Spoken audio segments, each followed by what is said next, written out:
है दोस्तों, मान लो दो आदमी हैं जिनमें से एक का नाम रोहन और दूसरे का नाम राहुल है। रोहन एक बड़ी कंपनी में जॉब करता है जहां उसे साल के 12 लाख रुपए मिलते हैं, जहां दूसरी तरफ राहुल एक ऑनलाइन बिजनेस स्टार्ट करके साल का 6 लाख रुपए कमा रहा है। अब अगर मैं आपसे पूछूं उन दोनों में सबसे ज्यादा अमीर कौन होगा, तो लगभग आप सभी लोग बोलेंगे रोहन, क्योंकि जो उसकी इनकम है वो राहुल से डबल है। अब ये आंसर सही भी है, पर तब तक जब तक हम उन्हें एब्सोल्यूट इनकम के हिसाब से कंपेयर कर रहे हैं। बट क्योंकि एक्चुअल दुनिया में हर चीज रिलेटिव होती है, ना कि एब्सोल्यूट, इसीलिए अब हम दोनों की रिलेटिव इनकम को कंपेयर करेंगे। रोहन हफ्ते के 80 घंटा काम करता है, लेकिन वहीं दूसरी तरफ राहुल बस 10 घंटे ही काम करता है, जिसके हिसाब से अगर हम रिलेट करें तो रोहन को हर घंटे के लिए 288 रुपए मिलते हैं, जबकि राहुल को हर घंटे के लिए 1153 रुपए मिलते हैं। तो अब सोचो कौन ज्यादा पैसे कमा रहा है। हमारा टाइम हमारे लाइफ का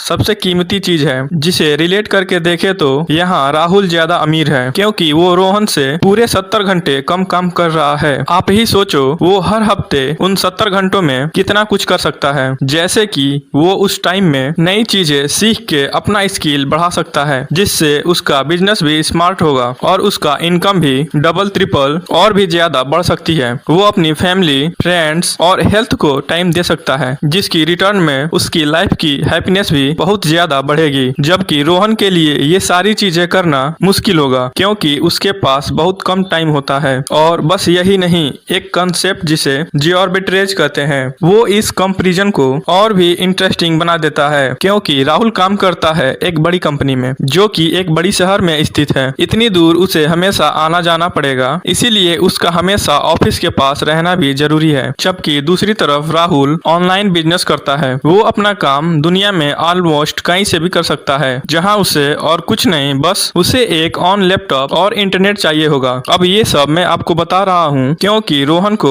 हफ्ते में कम से कम 5-6 बार ऑफिस जाना पड़ता है, इसीलिए उसका आने जाने का खर्चा, खाने पीने का खर्चा और ऑफिस के पास घर लेके रहने का खर्चा उससे बहुत महंगा पड़ता है, क्योंकि वो एक महंगे शहर में है। जबकि दूसरी तरफ राहुल, जो दुनिया घूमते घूमते भी अपना काम कर सकता है, इसलिए वो अमेरिकन डॉलर में कमाता है और रहता है फिलीपींस में, जहां उसके खर्चे बहुत ही कम होते हैं। कंपेयर करके बताओ, जितने पैसे में रोहन बस एक बार रेस्टोरेंट में जाके अच्छा खाना खा सकता है, उतने पैसे में राहुल 6 बार रेस्टोरेंट जाके खाना खा सकता है, वो भी सेम स्टैंडर्ड का। और यही कम खर्चे के वजह से उसकी सेविंग्स भी बहुत ज्यादा हो पाती है। जियोर्बिट्रेज का मतलब भी यही होता है कि leveraging the economic difference between markets to generate a high return, जो कि केवल राहुल के लिए पॉसिबल है, लेकिन रोहन के लिए नहीं। तो अब आता है सबसे मेन सवाल, क्या राहुल के जैसा हमारा भी कम टाइम देके अच्छा पैसा कमाना सच में पॉसिबल है? तो इसका आंसर है हाँ, एब्सोल्युटली पॉसिबल है, और ये आप भी कर सकते हो, बस अपनी इनकम को ऑटोमेटेड बना के, जो कि मेरे rich dad poor dad video में बताए पैसिव इनकम के कॉन्सेप्ट से सिमिलर है। अगर आपने वो नहीं देखा तो फिर से मैं बता दूं कि इनकम दो तरह के होते हैं।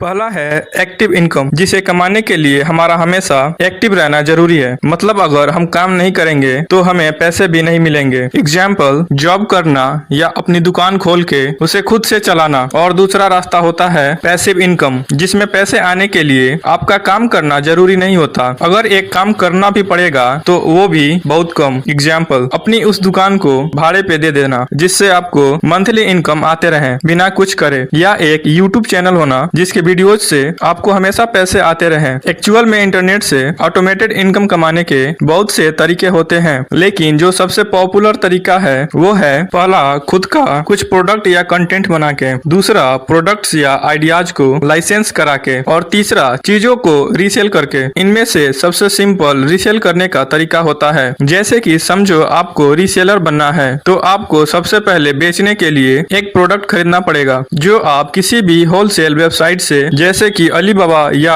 और कोई सोर्स से सस्ते में खरीद सकते हैं। जिसके बाद आप उस प्रोडक्ट को डायरेक्ट सेल करके या फिर उसे वेटर बना के, जैसे प्रिंटिंग करके, उस फाइनल प्रोडक्ट को प्रॉफिट के साथ बेच सकते हो अपनी खुद की बनाई सिंपल सी वेबसाइट पे, या वो भी नहीं तो आप उसे अमेजॉन, फ्लिपकार्ट जैसे वेबसाइट पे सेलर बन के बेच सकते हो। अब ऑब्वियसली ये करना जितना इजी मैंने बोल दिया है, यह उतना इजी नहीं होगा। आपको बहुत सी चीजें पहले सीखनी होगी, बट स्टिल बस अगर आपको ये चीजें करना अच्छी से आ गई और सारे काम आउटसोर्स करना आ गया तो आप ये करके काफी ऑटोमेटेड इनकम कमा सकते हैं। Be effective not efficient. अब कोई भी काम एकदम इफेक्टिवली और कम टाइम में करने के लिए ऑथर हमें 2 पॉइंट पर सबसे ज्यादा फोकस करने के लिए बोलते हैं। पहला, एलिमिनेशन। अगर आप चाहते हो कि आपको आपके काम का बेस्ट रिजल्ट मिले वो भी कम टाइम में, तो उसके लिए आपको पता होना बहुत जरूरी है कि आपको कौन कौन से सिलेक्टिव काम को करना चाहिए, और उससे भी ज्यादा जरूरी है ये पता होना कि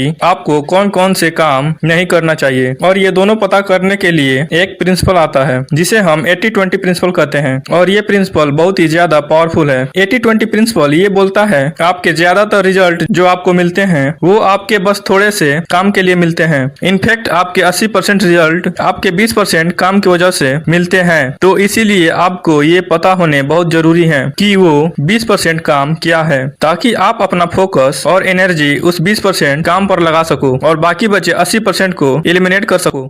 दूसरा है आउटसोर्सिंग। बचपन में मैं जब अमीर लोगों को देखता था कि वो लोग हर छोटे काम के लिए किसी दूसरे इंसान को रखते हैं, जैसे कि गाड़ी चलाने के लिए ड्राइवर, खाना और घर के काम के लिए नौकर, तो मुझे लगता था कि वो ये सब बस शो ऑफ करने के लिए करते हैं और वो एक्चुअल में काफी लेजी होते हैं जो छोटे मोटे काम खुद से भी नहीं कर सकते। लेकिन फिर धीरे धीरे मुझे समझ में आया कि एक्चुअल में मैं ही गलत था जो ऐसा सोचता था, क्योंकि मोस्टली रिच मेंटालिटी के लोग नौकर रखते हैं अपने टाइम को बचाने के लिए, ना कि शो ऑफ करने के लिए। उन्हें उनकी टाइम की वैल्यू पता होती है। उन्हें पता होता है कि जितना टाइम वो ड्राइविंग और दूसरे छोटे मोटे कामों में लगाएंगे उतने टाइम में वो अपना कोई दूसरा इम्पोर्टेंट काम को खत्म कर सकते हैं, जिसे कंप्लीट करके वो उन सारे नौकरों से ज्यादा पैसा कमा सकते हैं, वो भी एक ही बार में। इसीलिए आपको भी हमेशा वही काम को करना चाहिए जो बस आप कर सकते हो और जिसमें आप एक्सपर्ट हो। बाकी सारे काम आपको दूसरे लोगों का आउटसोर्स कर देना चाहिए। ये बातें मैंने आपको the 4 hour work week book से बताई है, जो बुक हमें डिटेल में सिखाती है कि कैसे हम जॉब के अलावा खुद का बिजनेस स्टार्ट कर सकते हैं, कैसे हम काम करके लाइफ में ज्यादा अचीव कर सकते हैं, और वो भी एंजॉयमेंट करते करते। तो अगर आपको ये सारी बातें अच्छी लगे तो आप इस वीडियो को लाइक करें, शेयर करें और आप हमारे इस चैनल को सब्सक्राइब भी कर दें।